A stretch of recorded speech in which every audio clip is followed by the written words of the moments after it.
আপনারা সবাই অবগত আছেন যে গত 7ই জানুয়ারি 2026 তারিখ আনুমানিক রাত 8:30 দিকে রাজধানীর পশ্চিম তেজতুরি পাড়াস্থ হোটেল সুপারস্টারের পাশের গলিতে অজ্ঞাতনামা দুর্বৃত্ত কর্তৃক বাংলাদেশ জাতীয়তাবাদী স্বেচ্ছাসেবক দলের ঢাকা মহানগর উত্তরের সাধারণ সম্পাদক মোহাম্মদ আজিজুর রহমান ওরফে মোসাব্বির ও সুফিয়ান মাসুদকে হত্যার উদ্দেশ্যে গুলি করে। ঘটনার পরপরে আহত দুইজনকে চিকিৎসার জন্য নিকটস্থ বিআরবি হাসপাতালে নিয়ে গেলে কর্তব্যরত চিকিৎসক মোহাম্মদ আজিজুর রহমান এলাইস মোসাব্বিরকে মৃত ঘোষণা করেন এবং গুরুতর আহত সুফিয়ান ব্যাপারী এলাইস মাসুদকে উন্নত চিকিৎসার জন্য ঢাকা মেডিকেল কলেজে প্রেরণ করা হয়।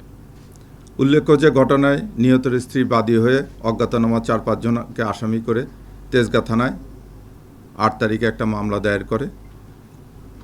পরবর্তীতে মামলাটি নিবিড় তদন্তের জন্য ঢাকা মহানগর গোয়েন্দা পুলিশের নিকট হস্তান্তর করা হয়।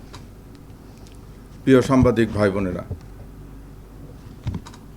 আপনারা জানেন যে এই ঘটনাটি একটি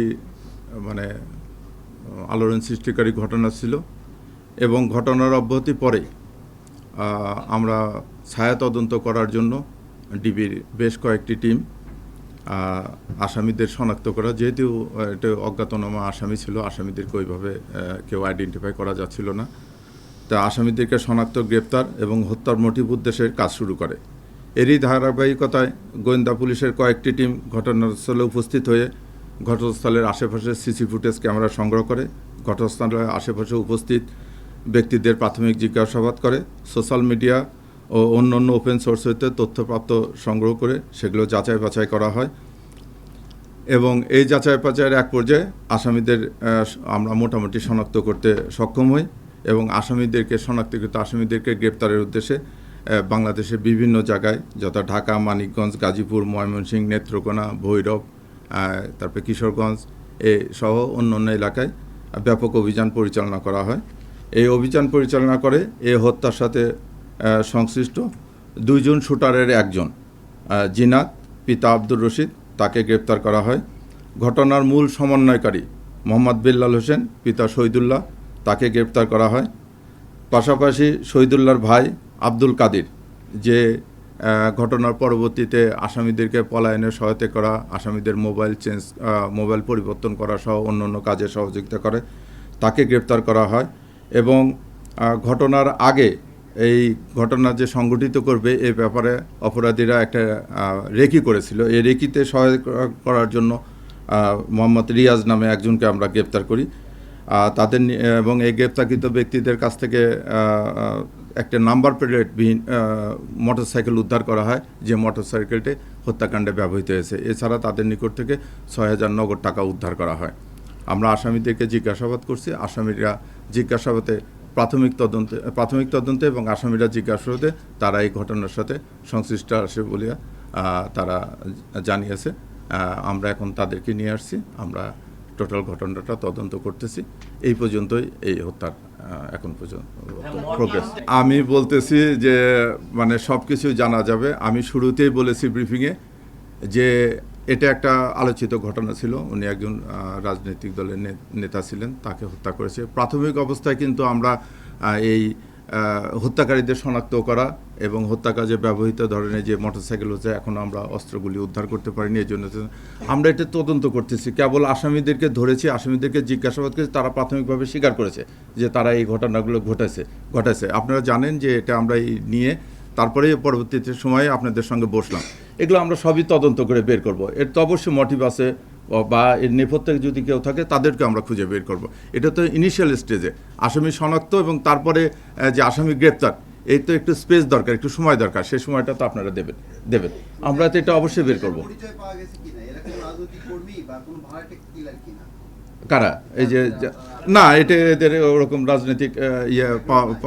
রাজনৈতিক ব্যাকগ্রাউন্ড পাওয়া যায় না। তবে তারা প্রাথমিকভাবে যেটা বলছে যে ওই যেটা বললাম যে এখানে কিন্তু আপন 2 ভাই অ্যারেস্ট হয়ে আছে এবং আরেকজন ভাই এই হত্যাকাণ্ডের সঙ্গে সরাসরি জড়িত ছিল বলে আমরা শনাক্ত করেছি। তা কাজে এটা মনে হচ্ছে যে তারা ওখানে ব্যবসা কেন্দ্রিক ব্যবসায়িক ইয়ে থেকে ইয়ে আছে, এর নেপথ্যেও কিছু আছে কিনা এটা আমরা দেখব। আমরা তো কেবল আসামি নিয়ে আসলাম, আমরা সবগুলো জিনিসই খোঁতায় দেখতে হবে বা ব্যবসা কেন্দ্রিক দেখতে হবে। তার উনি তো একজন রাজনৈতিক ব্যক্তিত্ব। যে আপনারা যে চারজনকে ধরেছেন এই চারজন কি আসলে এই কারণ বাজার বা তেজগাঁয়ের স্থানীয় নাকি তারা আসলে ভাড়া খাটে, মানে অপরাধ সংগঠিত করার জন্য তারা আসলে ভাড়া খাটে? না, এরা তো এটা এরা দুইজন ইয়েতেও ছিল, কারণ বাজার ছিল, এবং এরা মহাখালী এলাকায় থাকে। আমাদের বাসা কিন্তু মহাখালী এলাকায়, এবং কারণ বাজার কেন্দ্রিক ব্যবসা প্রতিষ্ঠান বা ব্যবসায়ীর সঙ্গে বা এখানে রাজনৈতিক কর্মীদের সঙ্গে ওনাদের ওঠা বসা আছে। প্রাথমিকভাবে আমরা এটা জানতে পারছি। এখনো আমরা ওদেরকে এন্ট্রি করবো, সিডিআরে দেবো, দিয়ে সিডিএমএস এ দেওয়ার পরে এগুলো আমরা জানতে পারবো। আমি তো বললাম যে আমরা আসলে সারাদিন এই অপারেশন করে গুছায় নিয়ে আসে যেটুকু পেয়েছি সেটুকু আপনাদের জন্য দিলাম। আমরা প্রাথমিকভাবে নিশ্চিত হয়েছি কারা করেছে, এবং যে আসামিগুলোকে ধরেছি তারা প্রাথমিকভাবে স্বীকার করেছে।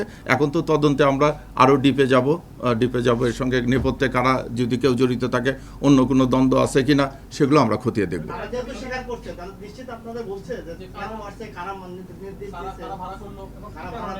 না, তারা ঘটনার সঙ্গে সংশ্লিষ্টতা স্বীকার করেছে। আর একজন আসামি কিন্তু আমরা এখন অ্যারেস্ট করতে পারিনি।